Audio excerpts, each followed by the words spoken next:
మోసం చేసేవాడిది ఎప్పుడు తప్పు కాదు, మోసపోయేవాళ్ళది తప్పు. అదేంటక్క? అంతే కదా, బ్లైండ్ గా మనం నమ్మేస్తూ ప్రపంచాన్ని మర్చిపోయి ఒక్క చోట నమ్మేస్తున్నాం అంటే ఎన్నో చోట్ల స్మార్ట్ గా బిహేవ్ చేస్తారు. అక్కడ ఎందుకని వాళ్ళు ఒక జడ్జ్ చేయలేకుండా వాళ్ళ బిహేవియర్ ను బట్టి మాటలతోనే మనల్ని మభ్య పెడుతున్నారంటే మనం తెలుసుకోలేని. ఇప్పుడున్న జనరేషన్ చాలా స్మార్ట్, వాళ్ళకి అన్ని ఇలా ఫింగర్ టిప్స్ లో ఉంటాయి, అయినా కూడా మోసపోతున్నారంటే అదే చేసేవాడు తప్పు కాదు కదా, మోసపోయే వాళ్ళది తప్పు. మరి ప్రతి విషయంలో ఎవరైనా మాట అన్నారు అనుకోండి, మనం అంటాం.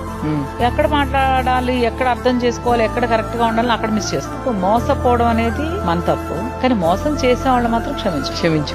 ఇది ఒక ప్రాణాన్ని నువ్వు మోసం చేస్తున్నావు, ఒక రూపాయినో 10 రూపాయలనో ఒక వస్తువునో కాదు కదా, ఒక మనిషి ఆత్మ క్షోభించేలాగా నువ్వు మోసం చేస్తున్నావు అంటే కర్మ రిటర్న్. కానీ అది మనం చూస్తాం లేదా అనేది వదిలేస్తే అలా ఆలోచించి వాళ్ళు అనుభవిస్తారులే ఎప్పుడు అనుకునే కూడా ఈ లోపు మనం ఎంత అనుభవిస్తాం.